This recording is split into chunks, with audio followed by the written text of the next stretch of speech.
Good morning, ladies and gentlemen. We're going to call the meeting to order. This is Pennington County Planning Commission, July 28th, 2025. Recommendations to the Planning Commission on certain items from this agenda will be considered by the Board of Commissioners at their regular meeting on August 5th, 2025 at 10:30 a.m. The Planning Commission utilizes speaker request forms, which are available in the commission chambers during the meeting. They're in the back. I did receive 3, and if anybody else would like to get one, they should do so now. Shouldn't need a roll call. Everyone's here, Jerry. Approval of the July 14th, 2025 minutes of the Planning Commission. Chair would address a motion. I make that motion. Second. Moved and seconded to approve the July 14th, 2025 minutes. Discussion from the audience, from the commission. Hearing none, all in favor of the motion signify by saying aye. Aye. Opposed? Motion carried. Approval of the agenda. You should have received your agenda in your packets. Chair would address a motion to approve. So move. Second. Moved and seconded to approve the agenda for the July 28th, 2025 Planning Commission meeting as submitted. Discussion from the audience, from the commission. Hearing none, all in favor of the motion signify by saying aye. Aye. Opposed? Motion carried. I do have just one. There is a clerical error, so we'll talk about that. You advise me how you'd like to do that to clean that up, and we'll follow your instructions. Okay. Thank you. Good morning, Commissioners. Brittany Molitor, Planning Director. The following items have been placed on the consent agenda for action to be taken on all items in accordance with staff's recommendation by a single vote. Any item may be removed from the consent agenda by any Planning Commissioner, staff member, or audience member for separate consideration. The findings of this Planning Commission on certain items from this agenda are recommendations to the Pennington County Board of Commissioners, who will make the final decision. Item number 4 is conditional use permit amendment review COR 1037 for Larson Revocable Trust, Neil Larson, to review a caboose to be used as a seasonal cabin in a rural residential district, and staff recommends to end conditional use permit amendment CUR 1037 with the applicant's concurrence. Item number 5 is conditional use permit review CUR 1215 for Carrie Fructi O'Neill to review a vacation home rental in an agriculture district, and staff recommends approval of conditional use permit review CUR 1215 with conditions. Item number 6 is conditional use permit review CUR 1222 for Steve and Dorothy Wilkeson to review multiple RV sites to be used in an agriculture district, and staff recommends approval of conditional use permit review CUR 1222 with conditions. Item number 7 is conditional use permit review CUR 1911 for Paul and Rebecca Friedel to review a guest house in a rural residential district, and staff recommends approval of conditional use permit review CUR 1911 with conditions. Item number 8 is conditional use permit review CUR 1924 for Steve and Dorothy Wilkeson to review living in a shop while building a single-family residence in a rural residential district, and staff recommends to end conditional use permit CUR 1924 with the applicant's concurrence. Item number 9 is conditional use permit review CUR 2019 for Heather and Aaron Mills to review a home occupation, a hair salon in a suburban residential district, and staff recommends approval of conditional use permit review CUR 2019 with conditions. Item number 10 is conditional use permit review CUR 2024 for Greenbacker Capital to review a utility scale solar energy system in an agriculture district, and staff recommends to end conditional use permit CUR 2024 with the applicant's acknowledgement. Item number 11 is conditional use permit review CUR 2125 for Jessica Hessler to review a vacation home rental in a suburban residential district, and staff recommends to end conditional use permit CUR 2125 as the property has been sold.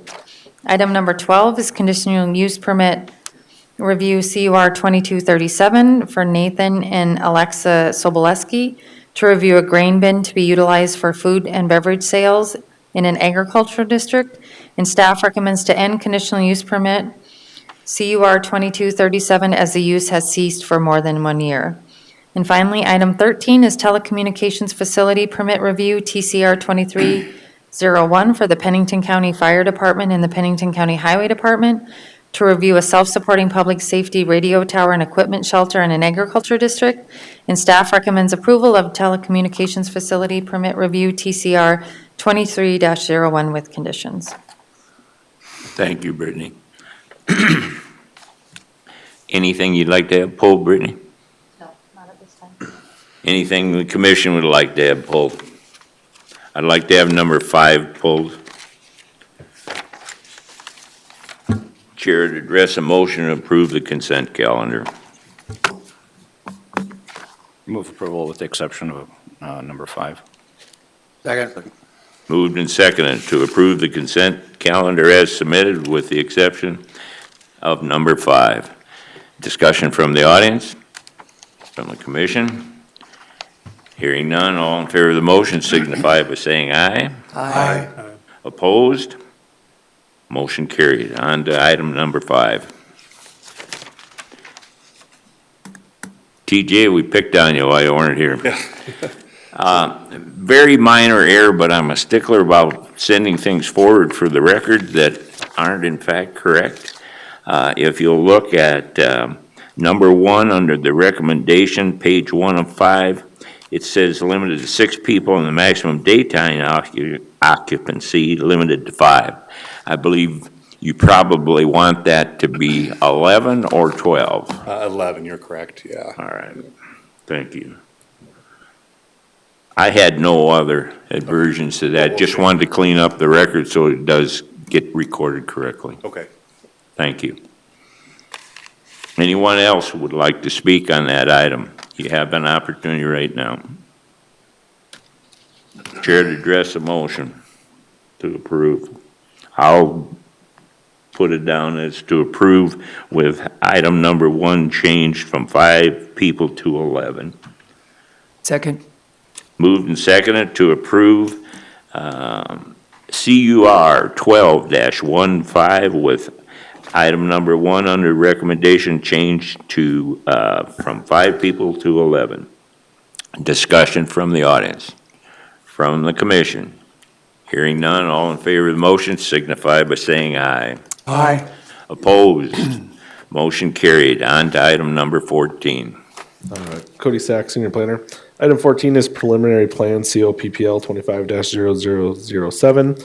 It's to subdivide to create Lot 1A1, Lot 1A2, and well lot of the Logport subdivision. The applicant and landowner is Daryl Rave. Location of the property is 13186 Morris Place. Involves 1.85 acres. Access is off Morris Place, and current zoning is suburban residential. There is no special flood hazard area on the property. This was read around for interdepartment review. Their highway came back and said that their approach failed an inspection, and they must extend the culvert lake to a minimum of 30 feet with a width of 20 feet to be re-inspected for approval. That might be taken care of. The applicant is currently working towards acquiring log porch into the Morris Place Road District, and if that would be the case, then the standards for the road district would be used and not the highway department. Again, the applicants are looking to create 3 lots. So you have 1A1, which is 1.144 acres to the north, lot 1A2 at approximately 0.7 acres, and then a well lot down below. They do have a well easement. It's to help serve, this is an existing well lot. It's to help serve the Morris Place subdivision. They're just adding an additional well to it. The road district has commented and said that Morris Place meets their standards.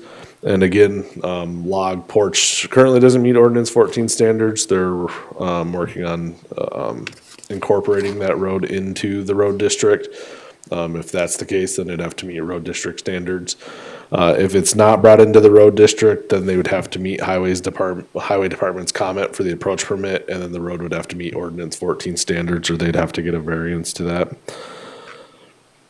They're currently going through a lot size variance that would be heard on the August 5th Board of Commissioners meeting for the well lot because it is only 0.009 acres. And they do need a special permitted use for some accessory structures that'll be on lot 1A2 until a residence can be built. But it does appear that the request is in harmony with existing uses and lot sizes in the area. So staff is recommending approval of preliminary plan COPPL 25-0007 with conditions. Questions for Cody? Go ahead, Mike. Cody, the garage and shop building on 1A2, living facilities, no, nothing? No, there's no living facilities in those. That's why that special permitted use to have the accessory structures as a primary would be required. He is proposing to build a house, but until that house is built, he would have to do that special permitted use. Okay, all right. Yep. Any other questions? I have one, Cody. Wouldn't we have to have the lot size variance as a condition in there before they? I didn't find it, maybe it's hidden in there somewhere, but I didn't find the lot size for the well lot is what I'm thinking. Not that it's not gonna get approved, because in the past, well lots have been accepted as a variance use, but wouldn't we have to have that in there as a Yeah. condition? Staff would recommend adding that in there. That might have just been an oversight on my part Okay. because that Yeah, it had would be been an applied easy for. one. But yeah, so if the planning commission wanted to add that, that prior to filing the plat at Register of Deeds, the applicant obtain a approved lot size That would be an variance. eighth condition then, Yep. somewhere in there. So your conditions are gonna end up 8. You guys can comment on it, but it does have to go through the board first, was why I thought the condition ought to be on approval, but. Okay. Any other questions for Cody? Is the applicant here who wants to speak on it, or No, later in the Okay. year. chair to address a motion? Move approval of COPPL 25-0007 and adding number 8 to the conditions. Addressing the well. All right. Is there a second to that motion? Second. It's been moved and seconded to approve COPPL 25-007 with 8 conditions, which includes the addition regarding the well lot variance. Discussion from the audience. From the commission. Hearing none, all in favor of the motion signify by saying aye. Aye. Opposed? Motion carried. On to item number 15. Megan Talmadge, Planner. Agenda item number 15 is telecommunication facility permit, COTC 25-0001. And it's to expand the leased area of an existing telecommunications tower and equipment shelter on the subject property. This is located at 13100 Big Bend Road. There's no flood hazard on the property. This item was continued from the July 14th, 2025 meeting, just because you had more questions for the applicant as well as some of the neighbors. Since that previous meeting, I've included more information about what exactly will go into that lease space. And the applicant has provided a diagram that should have been handed out this morning showing the a visualization of the property once the project is finished. Thank you, Megan. Questions for Megan? Thank you, Megan. I might have you come back up, but I do have a number of speaker requests. Mark Frederick.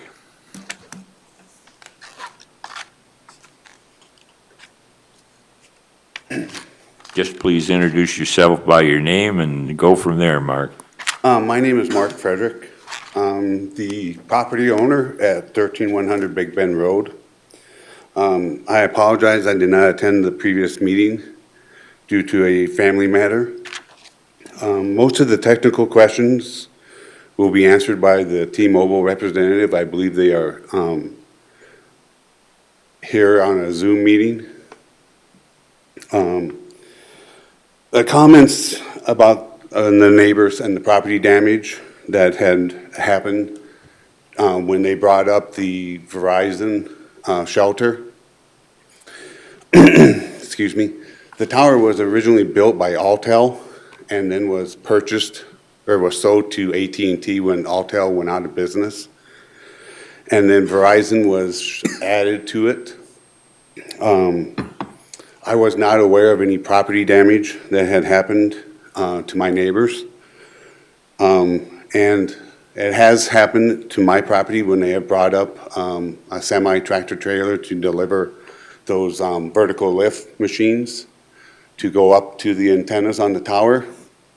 And at that point, I told the tower owner, which is now AT&T, sold that tower to a company called Simplicity Towers LLC out of Ohio, I believe is where they're located. I told them that they can no longer bring up heavy equipment on an 18-wheeler. The road just cannot support it. Most of the drivers cannot navigate that road, and they agreed with me that any equipment, like lifts, would be offloaded at the intersection of Big Bend Road and Highway 44. Also in my lease, or in the paperwork with T-Mobile, that is part of our lease agreement, that it has written into the lease that any heavy equipment will be offloaded at the intersection of 44 and Big Bend Road and then driven up. Nothing's to be brought up on a semi-tractor trailer. The maintenance, maintaining the beauty of the area is a concern.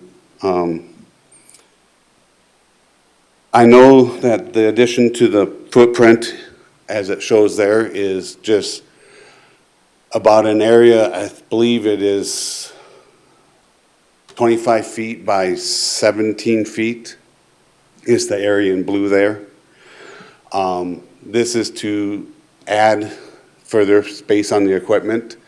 Their equipment actually sits outside. It's on a platform that will be built at the site. So it's not actually in a shelter like AT&T and Verizon's equipment. So it will actually be outside. The cell tower was originally placed on the property. My grandmother-in-law, Marion Schlavey, owned the property, and that was built. The lease was signed back in 2008, and the tower, I believe, was built in 2009. They've added Verizon to it, and T-Mobile is going to be, wants to be added. One of the advantages of adding T-Mobile, our internet up there does not exist. We have CenturyLink, which is DSL lines at best. With adding T-Mobile, they have 5G home internet, which the internet up there will greatly improve. AT&T has 5G up there, but they do not have any home internet available on that tower. Not until they add, I guess, I think it's called 5G Plus. And then they can have, I think their internet, home internet is Air Internet. But this will greatly enhance the home internet availability. I think that is about all I have to say at this time. Does anyone have any questions for me? Okay, and your understanding is now that the new owner does agree with you regarding the eroding of the equipment up to the site in the Yes. future? Yes. Okay. Simplicity Towers, I told them, I said they have to have their tenants, which is AT&T and Verizon, when they have work to do on the antennas up on the tower, the lifts have to be offloaded down at the highway. They can't be brought up on a semi, because they almost ran into my septic tank. and collapsed my brand-new septic tank that was built. And I said, that's unacceptable. There's just not enough room up there to bring an 18-wheeler up there to offload these lifts. There's just not enough room to maneuver, to turn around. It's pretty tight corners going up there. I don't have a drawing of the road, and have since had no problems offloading the equipment down to the highway. Yeah, I mean, they're pretty tight corners. Bryson's corner is pretty tight there. And then up at the top, it's tight up there as well. And we just had that road resurfaced here a couple years ago. All right, and then one more question. Then your understanding as well is that you indicated that some equipment had been installed that was outside of the fenced? Yes, T-Mobile, Yes. their equipment will be outside. It's built on I guess a rack system, I guess is what it's called. So none of their equipment's inside any type of protective shelter. Okay. I might have a question for Megan on that one. Does that meet our ordinance to be outside of the fence line? It will be within the least fenced area. Okay. It'll just be in a canopy-like structure. So rather Rather than. than an enclosed structure? Yes. Okay. All right, understood. I guess what I was worried about was that you're indicating there might be other equipment that's outside of the fenced-in structure. No, I mean, they're actually Okay. leasing more ground space from I me. just wanted to clear that up, I whether it understand. was or wasn't. Yeah, Okay, I mean, that's the reason T-Mobile had to come to me, because the current leased area is not big enough for their equipment. So they had to actually rent more ground space from me. okay, So, thank you. no problem. Anything else for Mark? Thank you, Mark. Thank you. Next one is Neil Countryman.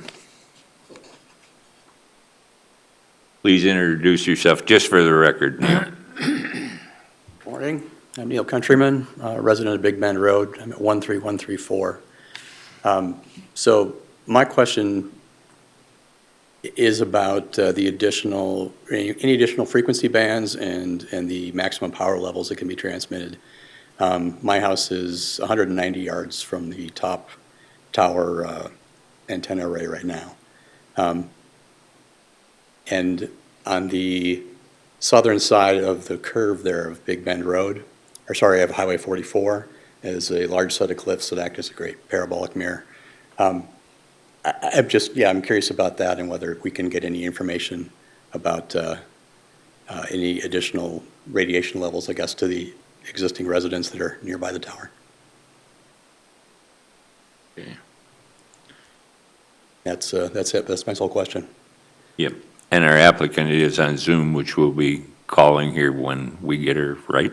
Yep, that's definitely an applicant question. Okay, Okay. thank you, Megan. Thank you. Thank you, Neil. Last request is Bryson Schwartz. Please introduce yourself just for the record, Bryson. Good morning. My name is Bryson Schwartz. I live at 13137 Big Bend Road. I guess before submitting the applicant or the speaking question, I talked with Mark. Majority of my questions have been answered. My only is that if they do unload the vehicles at the intersection of Highway 44 and Big Bend Road, that they do so in a manner that doesn't damage the road, and same thing with going up the hill. That they just don't damage the road as they take the equipment up, and if they do damage it, that they do reimburse for said damages. I don't have any actual questions. Like I said, I talked with Mark just before the beginning of this meeting. He answered a majority of my questions as far as them unloading the equipment and not having to take any structures up the hill. So that is kind of where I'm at. And I don't know if you guys have any Okay, questions. Bryson, and you said you spoke to Mark. Did you previously have a problem in regards to the road? You'd seen those damages that I he did. spoke about? I didn't know that he had spoke with them, and they're no longer taking semis or any other heavy equipment via trailer up the hill, that they are unloading at the bottom of the hill. But you are satisfied, at least that question has been addressed? Yes, I'm satisfied. All right. Anything else, Bryson? No. Thank you, Bryson. All right, thank you. Now, on Zoom, I'm not sure I know the name, Megan. Is it Eric? I've been working with a couple applicants, but it looks like it's Annie and Eric on Zoom. Okay, I couldn't. Right. Are you guys on and ready to go? Yeah.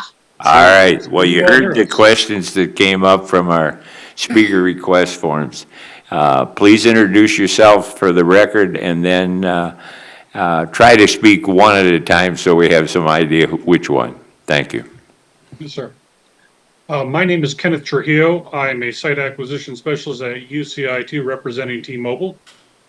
And I'm Annie Makowitz, and I work at UCI2 representing T-Mobile.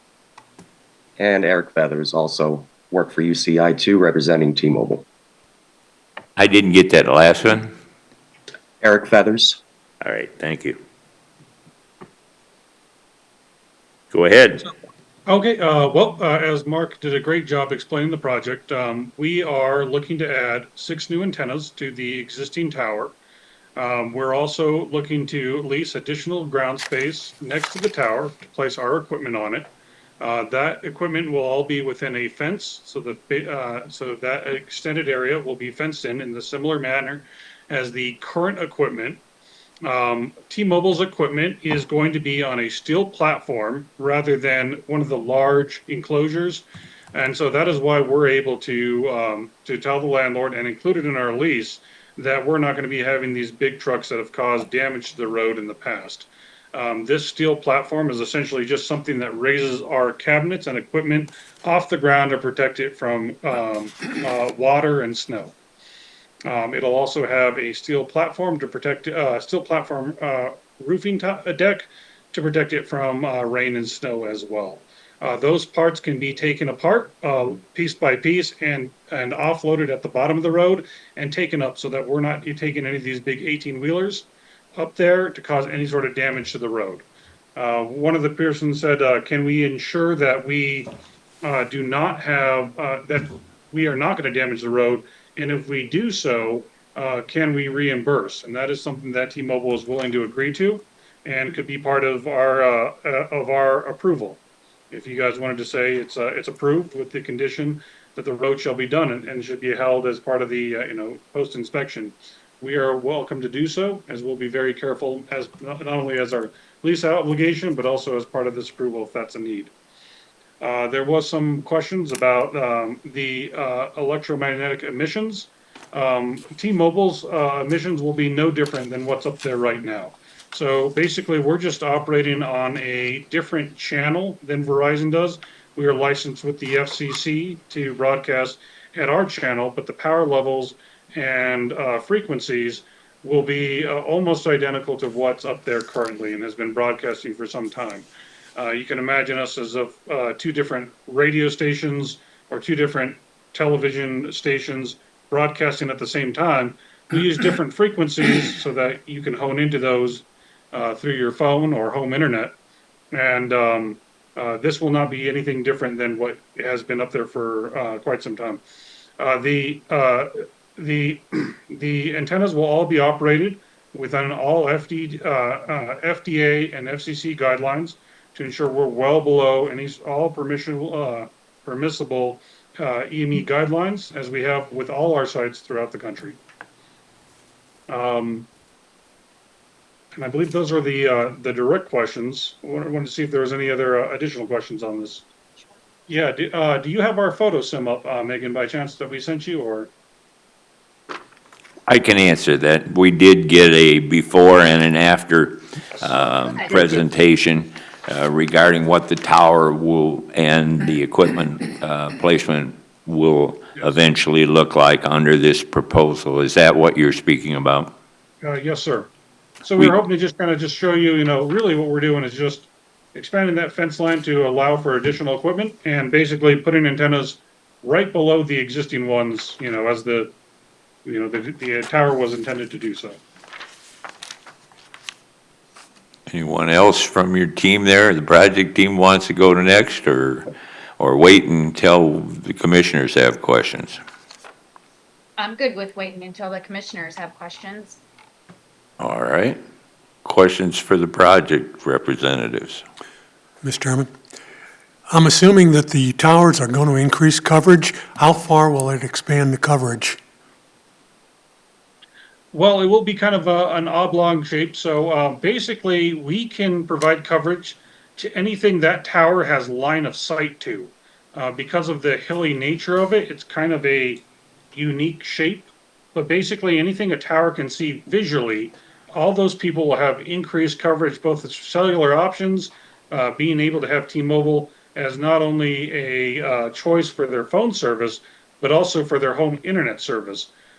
Because of the hilly nature, it's a little bit of in some directions it can be up to 2 miles. In some directions it'll just be till it sees the mountain. So basically line of sight, but roughly to give you an idea, a mile to 2 miles. Thank you. Additional questions?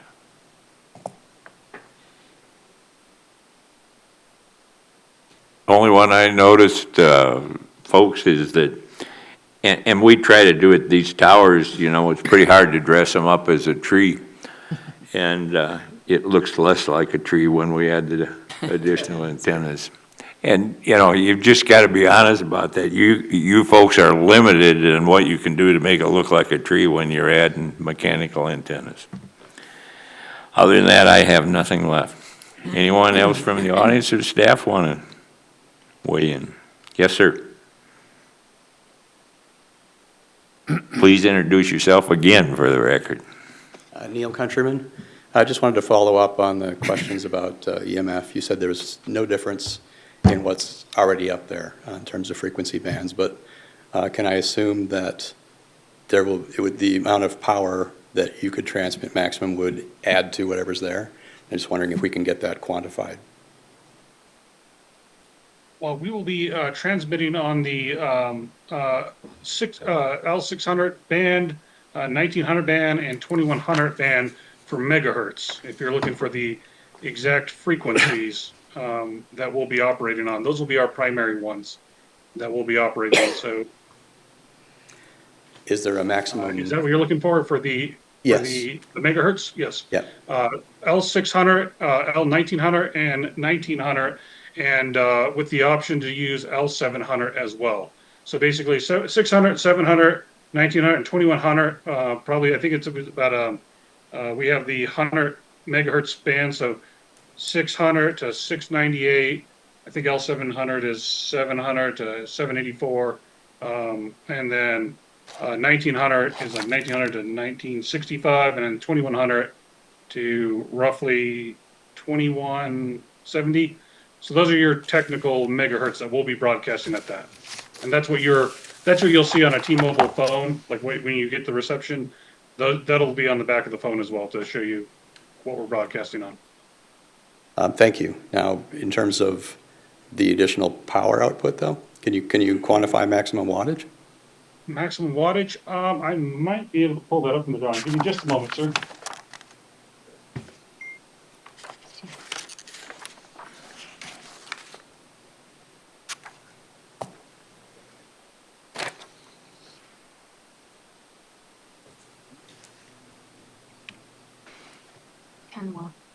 Yeah, that's the wrong thing.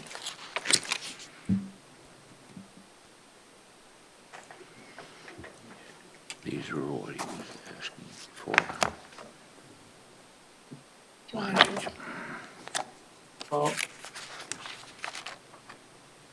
the intended gain is going to be 16.5 dBi, and for this one,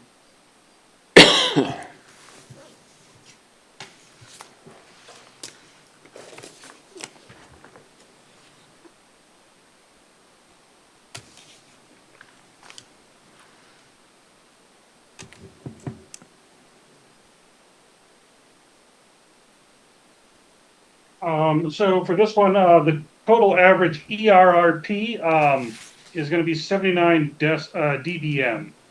And I apologize, I'm not the most technical, but for average ERIP, if that's what you're looking for, the antennas that we'll be doing it is at 79 dBm.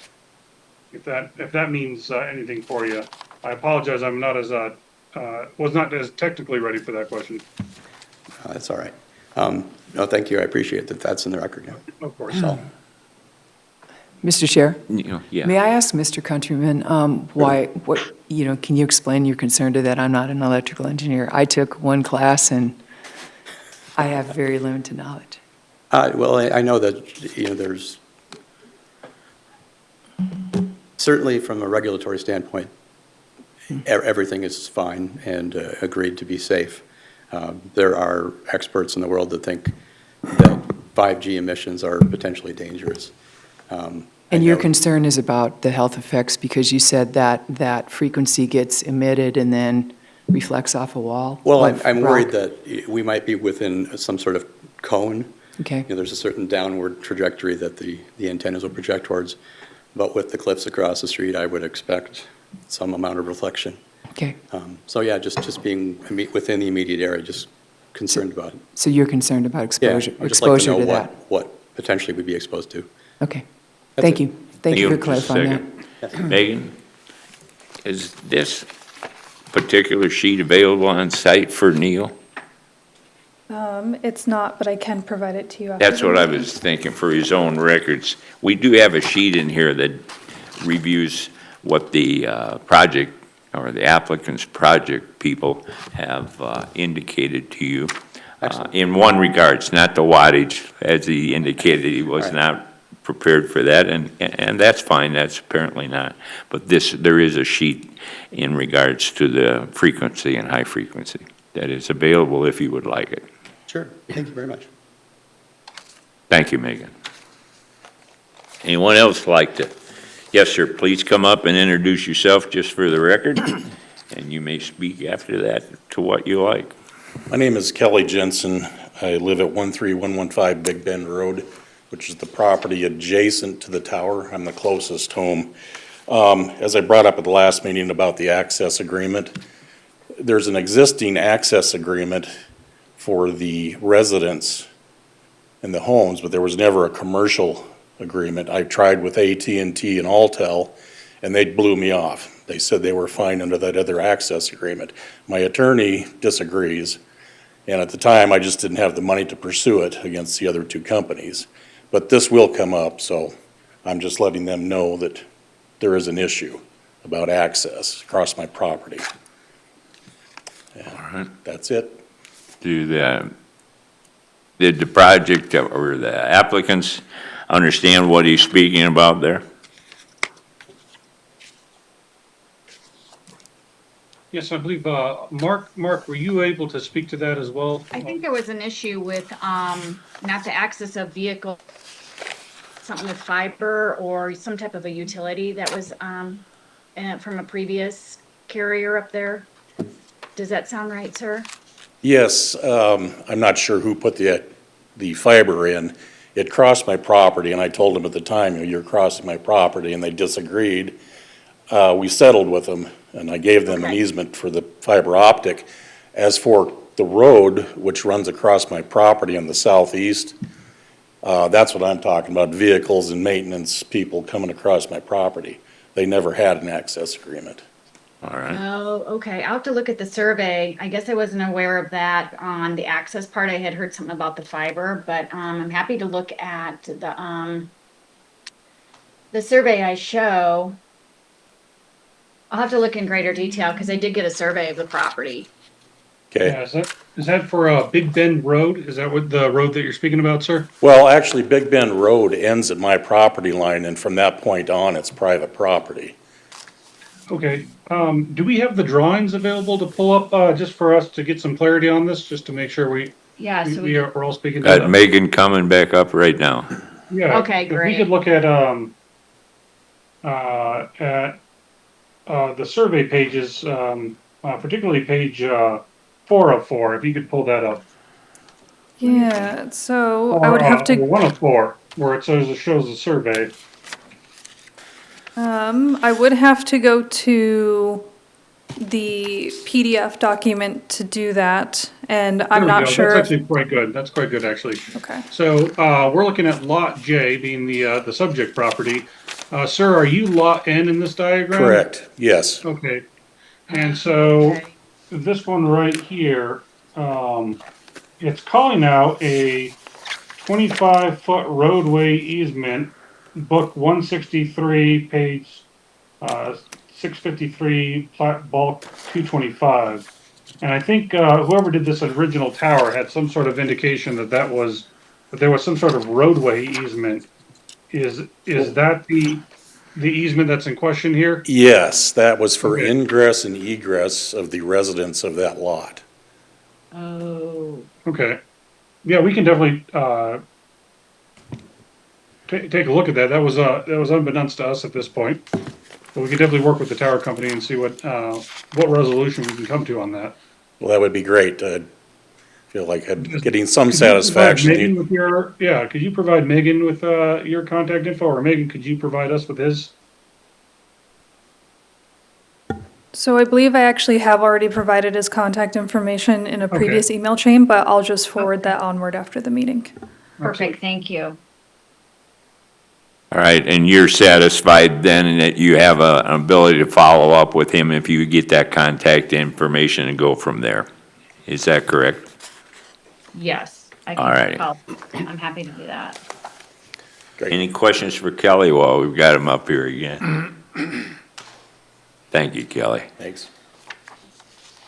Anyone else in the audience who wants to speak or follow up on it? Anybody from the commission? Hearing none, we've got staff recommends approval. Mr. Chair, Yes. I'm going to make a motion to approve telecommunications facility permit COTC 250001 to expand the leased area of an existing telecommunications tower and equipment shelter on subject property with 9 conditions, and the 9th one being discussed and added would be a road haul agreement for damage and repairs. Second. It's been moved and seconded to approve COTC P 25-0001 with 9 conditions, and the 9th condition being the road haul agreement. Discussion from the audience, from the commission. I've got one. The road haul agreement in this effect wouldn't be with the county though, would it? No. It's with the road district. And this is just, I don't know. They would have to initiate rating it up though, wouldn't they? We can't do that for them, Jerry, because they're a separate government entity. Correct. But can you put that condition about it? And again, I know they're another governmental entity, but they spoke to the fact that they would have some agreement in place for damage and repairs. Tyler Thank you. Sobczak, State's Attorney's Office. It would be my understanding that because they're a separate entity, we can't require essentially a contract between two parties that we're not even privy to, in my understanding. So, I mean, the 8 conditions, I feel like with direction that they should be working towards a road haul agreement with. Can I make a request? I kind of support the 9th one. Can we make that condition that they must meet and decide whether one is applicable? Yeah, I don't see any reason that that could be prohibited. Barry? Yep. I'll amend my motion as such. Thank Need you. a second. Second. Okay, we did alter number 9, and the second agreed with it, that they must meet to decide whether in effect they feel a road haul agreement is acceptable. Is that good wording? Okay, does any other commission members want to comment on that, the addition of this 9th? Anyone from the audience? Yes, sir. Please introduce yourself again. I know you've been up here. Go ahead. My name is Mark Frederick. I don't know if I can I'm working with Annie on my lease, and that was one of the conditions that I have in the lease is, one, all heavy equipment is offloaded, and we can probably put it in the lease that any damage to the road during this construction that is repaired. Okay, Mark, I think our commissioner's concern is that protects you, but it doesn't necessarily protect anyone else out there other than yourself. Understood. Thank you. Thank you. Any other discussion? Hearing none, all in favor of the motion, This guy raised his Oh, hand. sorry. Go ahead. Go ahead, Bryce. Please introduce yourself again for the record. Bryson Schwartz, resident of Big Bend Road and actually president of the road district. I know we have legal representation here. Would that be something that would have to go through between the entities proposing this and the road district for that agreement and stuff? Or would that be something that, I know Mark has that in his contract, but if they just had added that caveat to the lease agreement and then had filed it with the county, or if it was filed directly with the road district? I'm going to reply one ahead of you, just a little bit ahead of you. It would be, in fact, the applicants would be coming forward with a proposal to you folks Okay. for your agreement with it. If it wasn't agreeable to your road district, then certainly you would be eligible to voice what concerns and what changes you needed in that. All we are asking is that it meet the conditions that both the applicants and yourself are happy about in the way we worded it. You meet and you resolve it. Okay.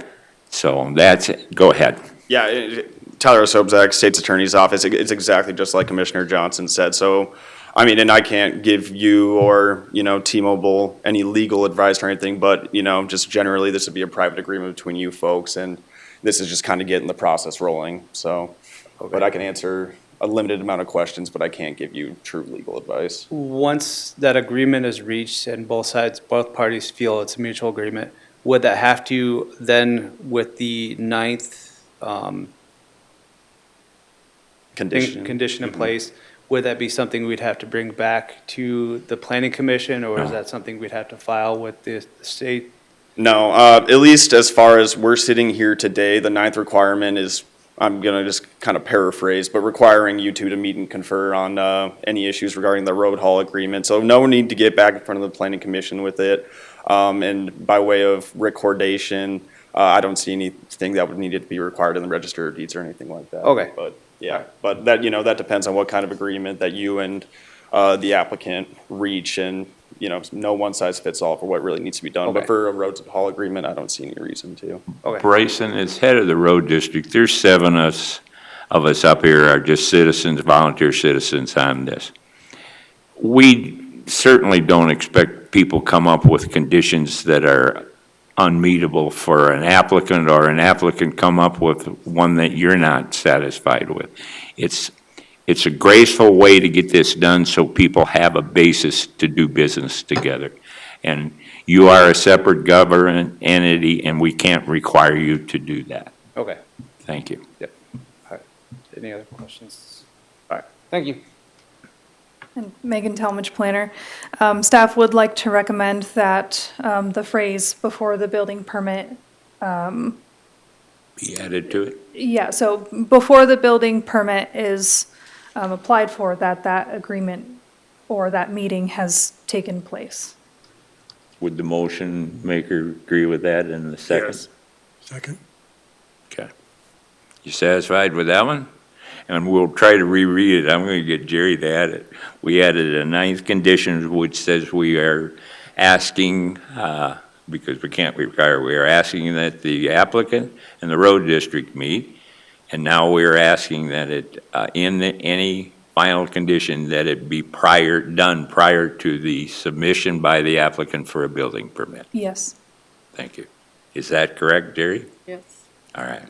Everyone understand? Come on back up. I have to get you to introduce yourself for the record. There's some people listening to this that don't necessarily see us, I understand. so they have to understand who's Mark speaking. Frederick, I'm the owner of the property at the tower site.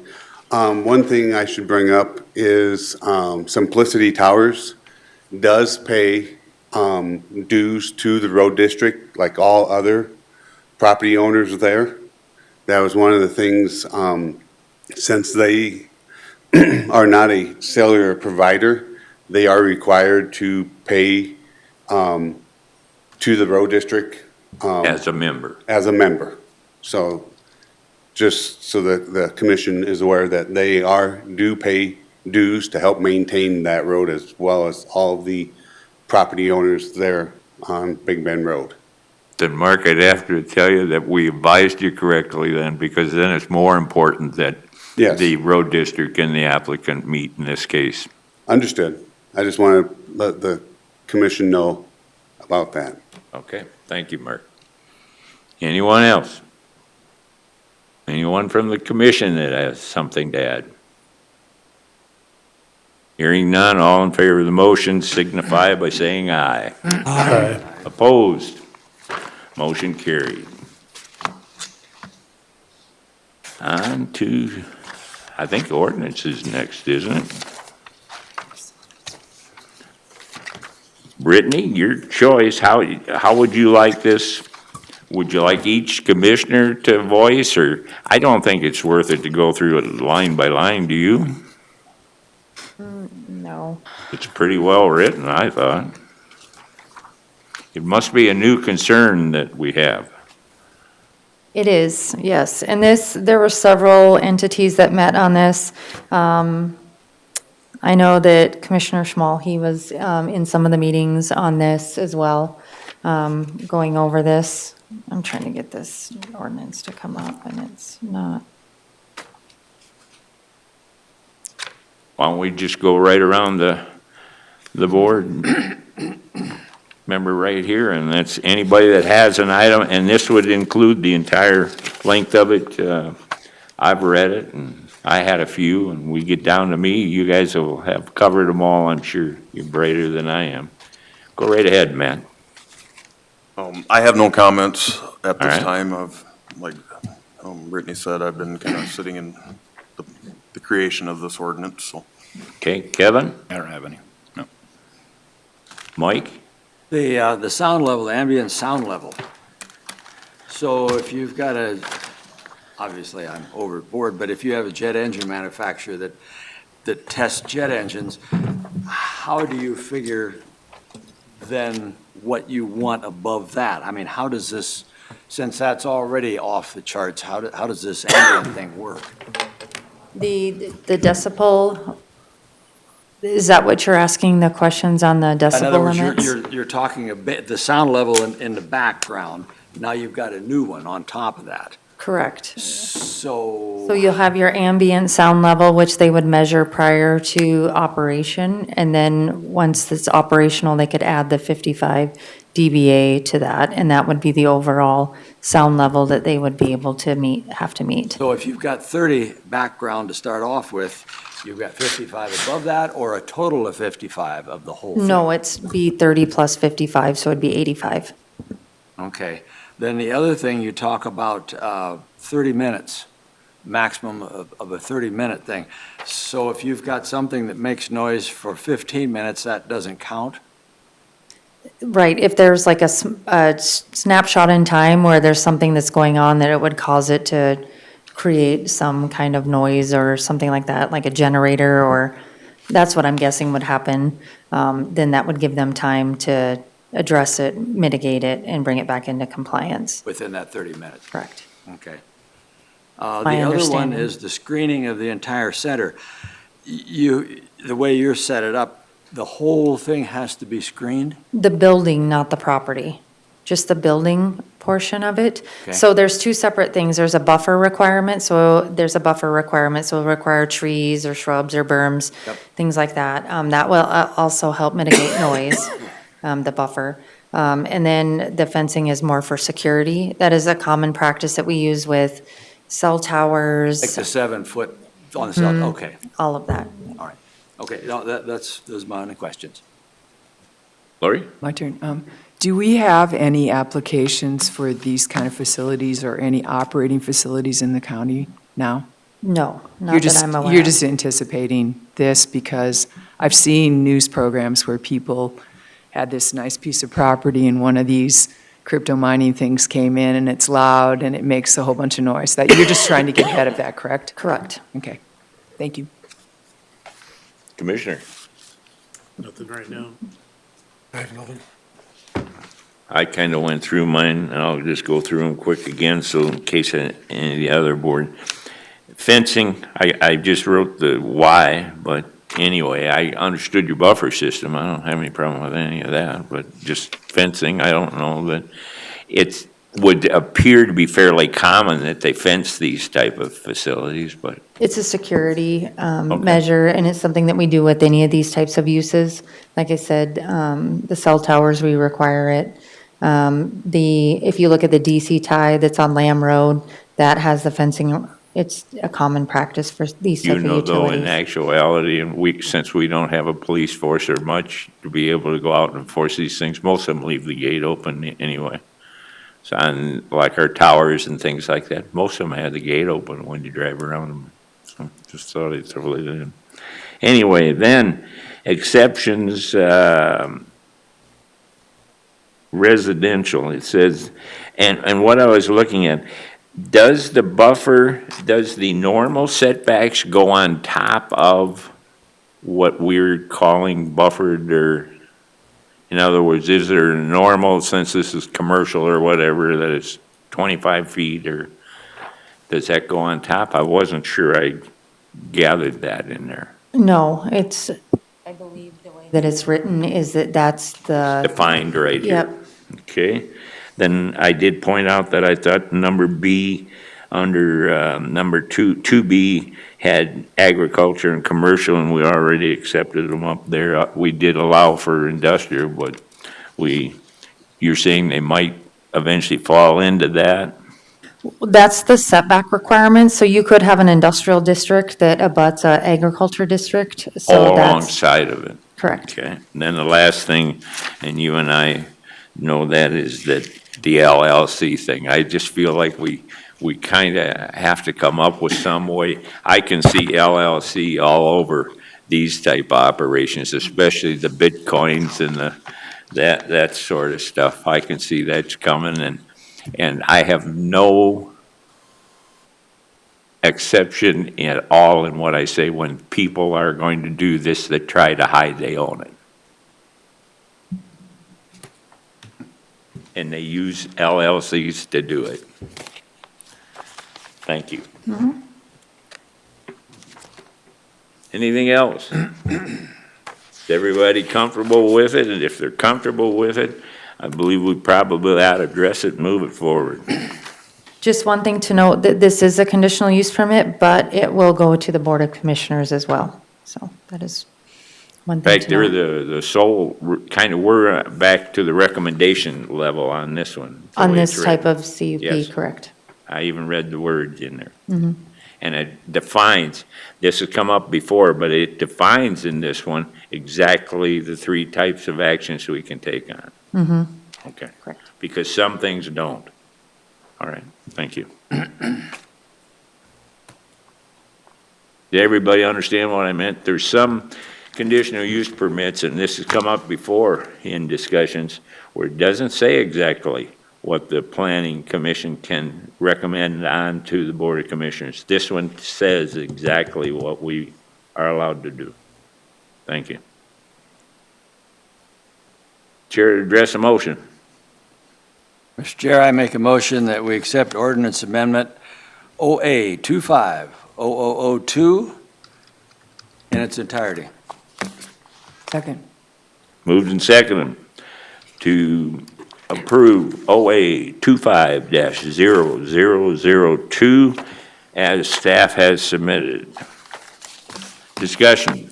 Nobody's in the audience from the commission. Hearing none, all in favor of the motion signify by saying aye. Aye. Opposed? Motion carried. Now we're on to 17, which is the fees, and that's a one-liner, isn't it? Correct. It's ordinance amendment OA 25-0003. It's for Pennington County to amend section 511 for fees. It's just to add the fee for the data processing center, CUP, and we set that at $1,000. That's consistent with alternative energy, telecommunications. It's consistent with those fees, so. Questions for Brittany? We don't include anything to do with, like demolition or that sort of thing on any of these things, do we, this type of situation? In other words, they could literally walk away from them and leave them there if they went broke, let's say, I'm using that. Those huge buildings. Yeah. Okay. You mean like a bond? Yep. Okay. Again, I'm thinking more about, all of us have seen the stuff on the news of the noise level of these Bitcoin operations and the cooling operations that go along with them, not just the machinery, but the cooling and the amount of power use that it takes away in an area. Those are the three biggest complaints in that particular type of operation. Now, I believe this covers a lot more than just that operation, but that's a concern I would think any citizen would have about having one of these Bitcoin operations, and we're probably subject to, they're looking at us. If we weren't so far away, they'd probably look at us closer because we have the excess land and that sort of stuff for these sort of things. So we got to get it right. Our temperature, I believe, is the biggest thing, is our temperature ambient. here. Too big a spread? Because I understood the cold end is a problem for them too. Right, but our temperature is such that because they heat up, and that's why they have the cooling systems, our temperature is more, versus Texas or Arizona that have them right now. These northern states are more appealing for that reason. Okay. Any other comments? Chair to address a motion, the fee that's being proposed is $1,000.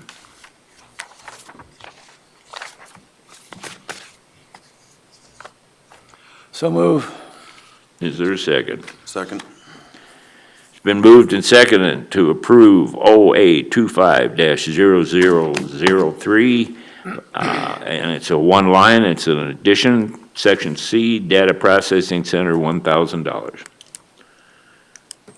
Discussion from the audience, from the commission. Hearing none, all in favor of the motion signify by saying aye. Aye. Opposed? Motion carried. On to item number 18, I think, is what the number is. Don't need it? You're on for county board report.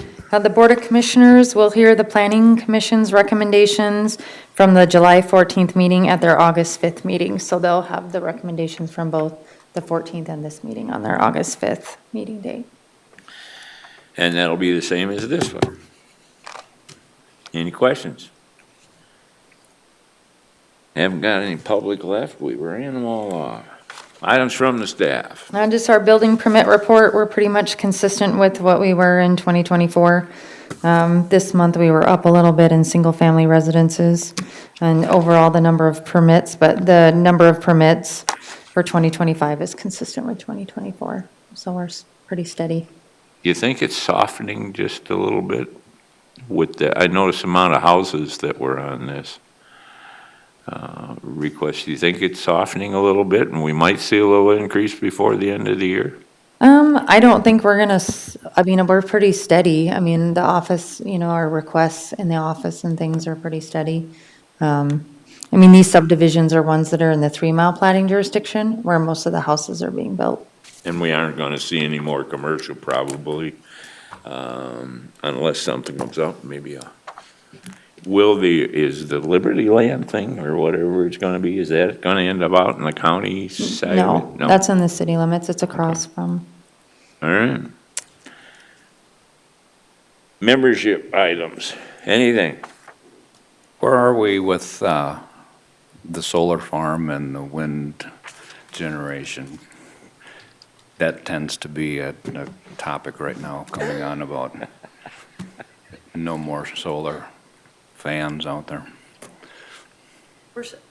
We're still meeting. We have another meeting today at 1 o'clock. I think we're getting towards the end, pretty much, of where we are. So the committee's been meetings for about 3 months now, or so, every other week or so. Seems like a year. Yeah. But we're coming to the end, I think, of making some changes, so So it's looking favorable then? to come to a Of the resolution. project itself. Right, we're coming to a resolution or trying to update the ordinance, so. You're a good politician. And so, getting back to the Aerotech that came through, they've not initiated to do anything on that other one that, was approved with conditions. They haven't done anything different. The Alternative Energy Committee has been meeting every other week, and they did a recent site visit down to Fall River County looking at a solar plant. I don't call them farms, but a solar plant. Doesn't mean it's an energy thing. And so we have been kind of tweaking, and Brittany's done a great job at looking at, kind of what some of the surrounding areas are and what those limitations and setbacks and that type of thing. So we've been working on going through the setbacks and some of those limitations, which have brought discussions because we have some, up in Meade County, just, north of New Underwood, there's a project that is looking to go in up there. They have another one that would go just east of Sturgis into Meade County. And so Meade County has got some projects, that they're looking at, and obviously the difference between Meade County and Pennington is Meade County does not have zoning. And so the discussions have been about the setbacks and, those types of things. So we have, some landowners just west of New Underwood, a few miles, that are already working with providers to come in and do projects. And so there's about a 1,300 acre on one side and the other landowner adjacent to that. And so at our meeting this afternoon, I think we're going to have the representative coming up out of Texas that's representing a company out of Florida to talk about, again, some of our setbacks. And there's a county that I've given that to Tyler in the state's attorney's office to look at. There is a county, Kingsbury County in Nebraska, that did a permitting process and then had somebody approved during that process. And then they came back and changed their setbacks and that type of stuff. And so they're in a federal lawsuit right now. And I looked at that lawsuit and I sent that to Tyler to look at as well, because it goes back to a taking. And so anyway, we're trying to get to the point, I'm just going to be frank, I don't want any wind and solar in an agricultural district in eastern Pennington County, zero. But, we're going through this process to look at it and make sure that, what we're putting forward, that we can, defend and not get the county tied up in litigation. So it's kind of that balance between, we have landowners right now that want it, their surrounding landowners don't want it, and we're trying to, put the ordinance together, that makes sense, that, and the talking point that I have about that, instead of an agricultural district, I'm also going to look at, which I talked to Tyler about, could we just say that we're only going to allow these in an industrial zone? And so an industrial district. So anyway, we're working on it, but we've had a lot of input from the public and a lot of good discussion. Everybody that's on the committee that has been working on this, they've all done, a lot of research on their own and brought that forward. And so anyway, once again on this stuff, Brittany and Jason's just done a great job putting this together, but we're still in talks. So. So are any of the providers starting to drag their heels at all with the latest comments from administration that there will probably not be any support for wind farms? Yeah. Are they still just moving ahead full steam? So again, part of that is some of those tax credits, and that's kind of the basis of the lawsuit, I think, in Kingsbury County. So my understanding from looking at some of that, and I had a meeting with who's on our committee, who works for the energy, an energy company that does these projects, Matt Hasvold. And so we had a discussion about this a little over a week ago. And those tax credits, you have to show initiation to get started, and it has to be by mid-26. And so the project in Nebraska, for example, if they can't get, getting back to this whole thing about what is initiating in a project, and they used to be able to get like an inverter out there or something, and that would say substantial start of the project. Well, that is going away. So the government, through the IRS, is locking down those regulations, saying basically, before maybe you could have moved some dirt and put some equipment in there, and that's going to be enough to start this timeline for the tax credit. They're making that more difficult, so you've got to put more of an investment into the project to show initiation. And based on some of the regulations, like in Kingsbury County, it's making it difficult for them to go ahead and do that. So let's just say if Kingsbury County were to lose that lawsuit in a small Nebraska community, because they're going to show basically by doing this that they're going to lose about 300 million in tax credits. And so then that's part of the lawsuit, that would go back to the county and say, you cost me $300 million because of what is coming down from the federal level in these new timelines. So, and again, about 2 months ago, we were told that, Pennington would not be a viable area to have a project come in just financially. And now, we've got these landowners coming in and companies from out of state again saying, we're ready to do business, but again, we have a moratorium on, I think, until about the 1st of November. And then if we can't get our ordinance, and this thing through a process, what we would look at probably doing is extending our moratorium until we can get something in place. So. Only other question I had, Brittany, what about, I see, or I ran into some announcement that the city of Rapid City was going to come out with something written up on vacation home rentals. Anything you foresee in conflict with what we've got going? No, I think they're going to do a similar type of registration, like a yearly registration. We call them a licensing, but it sounds like they're doing like a registration. So.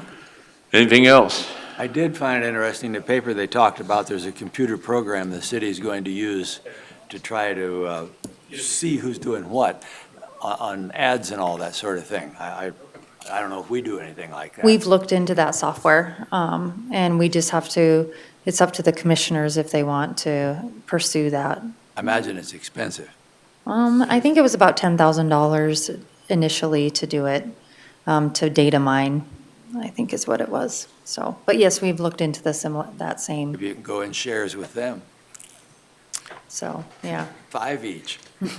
And the last thing, if we go to a more modernized system that will enhance our planning deal for, agenda and whatnot, make sure that you get something on there for us old geezers to have a little training sessions that we stay attuned with this, as well as the emergency operation number.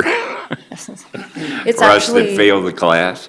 it's actually quite nice. It's very nice. I I think once you gathered that guys. from what the commissioner said. Yep, so we will have It some may training. save me some time Yeah, if I can get to properly use it. Who are you concluding in that old geezer comment? Just myself, Oh, just okay. myself. Okay. Okay. I will make a comment that, primarily, we haven't got Deb Hadcock up to full snuff on using the product yet, but all the other commissioners, Gary Drews, everybody picked it up right away. And again, my fellow board members seem to appreciate the change in the platform and the ease of use, so. yeah. And just from staff on the other side, it's really nice to be able to click through and then have someone bring stuff up as talking points. It's really nice. Yeah, So. I would think so. Now, just a crazy question, and I know I'll learn this, but if I list my questions or talking points, you would have them available before you got there, so you'd have some idea? You Of could what my have them in questions the were? software, couldn't you? Once You I put them in there. listed on, yeah. Because we're all available to the same system. Right, there's comment sections that you can put in comments, correct? Correct. Yes. But they're individual to the individual's comments, and so everybody's gonna have their own login, and you could make your own notes, and so you could make a note about, really anything you want tied to that agenda item. And as you go down on each of those, like even a document that they provide, you could highlight and you get down to the third paragraph, and then you could make a note here. And when you look on the right-hand side is going to be, that pop-up that's going to come. You'll have the agenda over here. You can look at it in different formats, your documents, and you can pull those up individually, expand them, close them down, and then your comments are right there. So anyway, it's very user-friendly. That's what I was trying to get at. So, because you and I go through a number of my questions every time, because I'm too in-depth on some of it. But one But thing you that's nice. solve them by just answering them for me. I could start crossing them off. One thing that's nice too is you can click through different sections, so you're not going through a paper packet or like a PDF. I mean, you can just click the individual things and bring them right up, like the maps and things. So it's just much more user-friendly. And what's the timing?